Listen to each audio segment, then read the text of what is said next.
So, hello everyone, welcome back to my channel. Hope you are doing good. Today is day 24th. We are only 7 days away from getting the March badge, and today we have a medium level question with us. And the question is 1466, reorder routes to make all paths lead to the city zero. So, what this question is about, initially they're mentioning that they're giving us a graph. Then we realize that it's not a graph, basically, it's a tree structure, and they've clearly mentioned here as well. There are 0 to n minus 1 edges and only n minus, sorry, 0 to n minus 1 nodes and only n minus 1 edges, right? So seeing the structure, you will understand that it's a tree. I am solving as particularly me, I am solving it as a tree. I'm not solving it as a graph. And the question looks a bit difficult, but there is a thinking involved. See, this kind of questions you will definitely get in interviews because there is a thinking involved. You can't solve if you know a programming language. These questions require the basic understanding of the data structure as well, of the tree structure, of the graph structure, and how it is happening. Okay, the basic traversals, what are the advantage we can take while traversing, these things are involved in this. Okay, the question involves a bit of thinking, a bit of idea, a bit of experience with the infrastructure, right?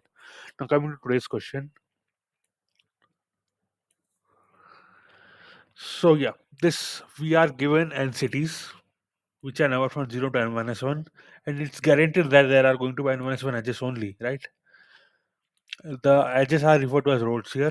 So what we are given is connections are, if a connection of I is equal to A of I to B of I, then it represents a road between. So what it means is, see, we are given 0 to 1. Okay, that means there is a road from 0 to 1, not from 1 to 0. That means these are all directed edges. Okay, these are all directed edges, these are not undirected edges.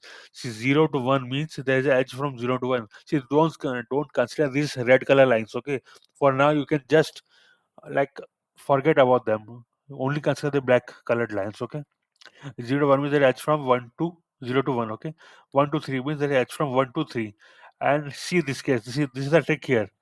2 to 3 means this is edge from 2 to 3. So don't think as a simple tree structure. This is not a tree structure. We have to understand that it's a tree structure, but initially it's not like that. Okay, so you can clearly see the from root we are traversing to 3, but from 3 there is no way to traverse because all edges are directed towards 3. Okay, from 1 also we can go to 3, from 2 also we can go to 3, but from 3 we can't go to anywhere.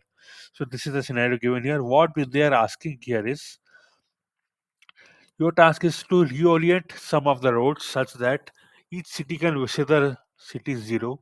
Remember, the minimum number of edges change. Return the minimum number of edges change. It is guaranteed that each city can reach city 0 after reorder. So from this last point, what you can conclude? One thing is very clear, that it's a connected component. That means all nodes are connected to each other at least by some edge.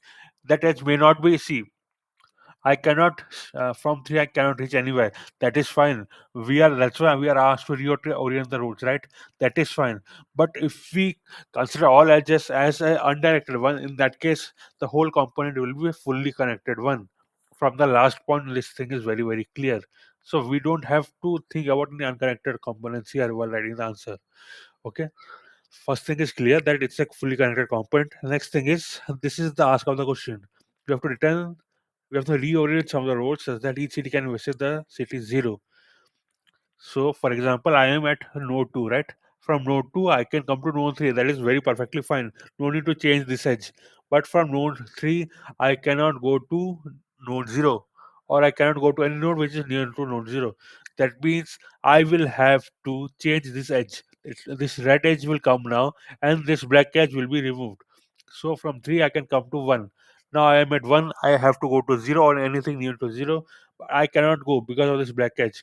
That's why this black edge needs to be reoriented and this red edge will come in its place. Okay. Now coming to 5. From 5 I need to go to 0 or any node near to 0. Okay. But I cannot go because this edge is from 4 to 5, right? That's why I need to reorient this edge and it will go from 5 to 4. Okay. Once I am at 4, it's very perfectly clear that I can reach 0. This edge need not be reoriented. So only the edges which are marked with red needs to be reoriented. So out of the 5 edges, 3 needs to be reoriented. So the answer is 3. Now coming to this one, see, you can treat, see why I am saying you have to treat it as a tree structure means, see, after reorienting, just try to imagine the diagram. It's like a tree, right? 0 is the root here, and we will have to see 0 is the root and other nodes are just like the branches of it, right? That's why thinking of it as a tree structure will give you the ideas of DFS here. Now consider this question. I am starting from the, let us say, the leaf node, which is 4. I have to go to 3 here. So, but this size won't allow me. That's why this needs to be reoriented. Similarly, this edge needs to be reoriented. So a total of 2 edges needs to be reoriented out of 4. Okay, that's the examples, discussion of the examples. Now coming to the coding part. See, I have already mentioned that I will be using it as a tree structure. Okay, you can also solve it as a graph, but I am going to solve it as a tree structure because of 2 points. One, it's a fully connected component. Next, there are only n minus one edges given. And next thing is after reorting, it will definitely become a tree structure. That's these are the some of the points which makes me think that yeah, I can solve it using tree structure. Now, okay, I will discuss my approach first. What I am see the thinking here is always explain your thinking whenever you are in a coding interview, right? What is your thinking? My thinking is while doing the I am going to do DFS. That is point is very clear. I am going to do DFS. In DFS, what I will do while traversing. Okay, see there is no edge from 0 to 4. Okay, but while traversing, I will consider all of the edges as undirected. Think, please listen very carefully and note down these points. You are given only directed edges here. See, it's given 0 to 1. But while storing it in my internal data structure, I will make edge from 1 to 0 as well. What that means is I am going to treat the edges as undirected one while doing the traversal. So let us say this case. From 0, I am coming to 4. There is no edge. I understand that. But from 0, I will come to 4. In 4, I will try to analyze if the child, if the root, which is 4, and its parent, which is 0, what kind of edge they have. If they have the edge from child, so that is the root, to the parent, that is 4 to 0, then it is fine, no difference will come. In case that is not the case, we will increase the count by 1. What does that mean? See here, I am going from 0 to 1. Okay, I've come to 1 now. Now I will analyze the kind of edge it has, the kind of edge between the root node currently and its parent node. Root is 1, parent is 0. What kind of edge they have? The edges from parent to child. Okay, the edges from parent to root. I did not like this kind of edge. It should be the reverse order. So I will increase the count by 1. Please rewind this part and try to understand what I am doing. Okay, I will come to this again when I am doing the coding part. So yeah,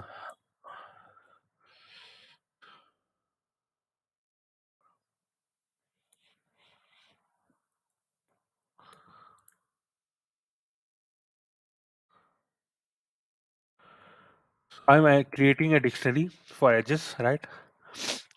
And for each of the see, these are like 0 comma 1 na. For me this will be a comma b. Okay, for a comma b in connections, if a is not in the edge, I will store a as like this. See how I am storing. You have to consider these things very carefully. For a, I am storing b as well as I'm storing 2 because it's a true edge. Okay, why it's true I will tell you now. And if a is already existing, I will simply append b comma true. Now coming to the second case, see this edge does not exist. From B to A it does not exist. Always the edge is from A to B because they have clearly mentioned it's a directed edge. But I will show the reverse as well, the reverse edge, okay? Because we may need it for traversal. So what I will do is I will store for node B this edge from B to A, but I will store it as a false one. Okay. So I'll quickly print and show you how it looks.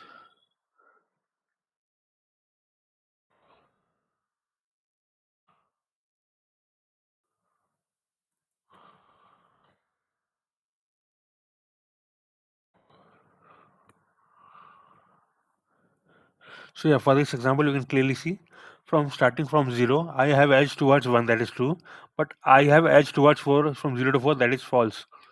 So please understand from this example, I have edge from 0 to 1, that's why it is true, but I have edge from 0 to 4, it is false. See, this whole thing is as a value of the key 0.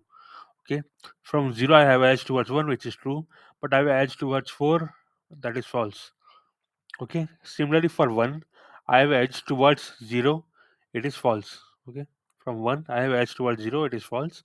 I have edge towards 3, it is true. That's how we are doing it. Okay, So that's about the storing of it as an adjacency list.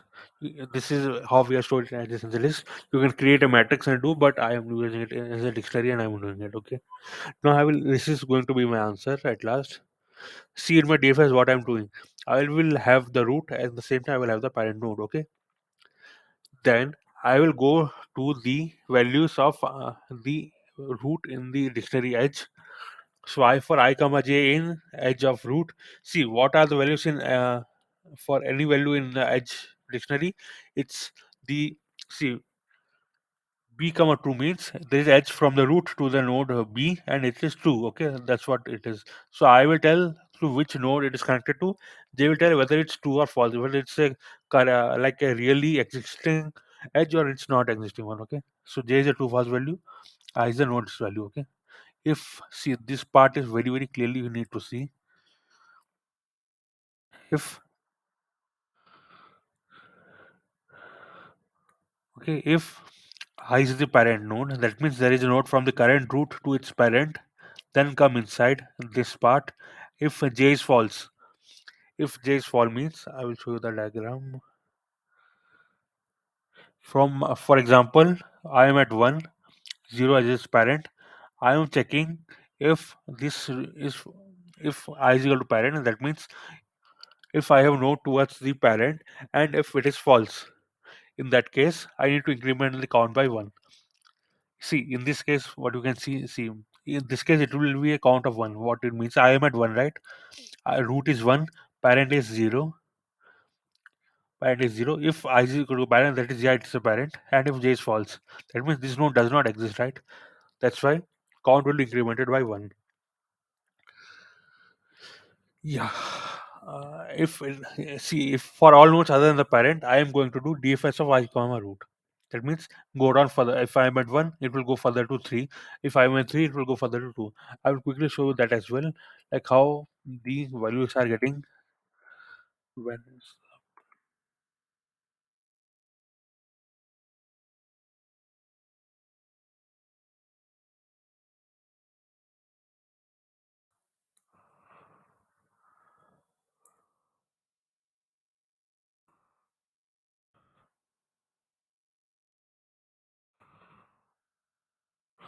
So yeah, the idea is it will go from 0 to 1, 1 to 3, and then 3 to 2. Then it will reverse back. Then again it will go from 0 to 4 and 4 to 5. Yeah.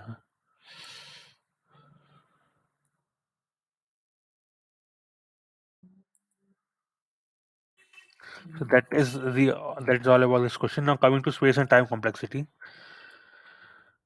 Yeah. So see, for finding the adjacency for making the adjacency list, so we are going to have O of n of complexity. But now coming to the time complexity, see it is O of n plus because we are doing the DFS traversal. But we know that there is a link between the edges and the see. We've clearly given in this that there are going to be n minus one edges only, n minus one rows only. Okay, so we know that E is n minus one. So in that case, this will be O of n, where n is the number of nodes in the given case. So for this is actually a medium level question. This kind of questions are really asked in the interviews. So what is the thing involved is while traversing, I will think of the edges as undirected one. I will traverse. Then once I am in a child node, I will try to analyze its link with the parent. If it's a valid link, in that case, I will be leaving it. If it's not a valid link, that means I will have to count it as a reorientation. I will have to reorient it. Okay. So we're including the count variable here. Okay. So yeah, friends, that's all about today. If you really like the video, please like and subscribe. Yeah. Thanks a lot.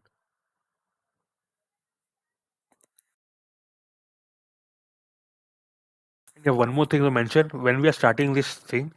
So zero is the root, right? For zero, there is no parent. That's why I'm passing as minus one.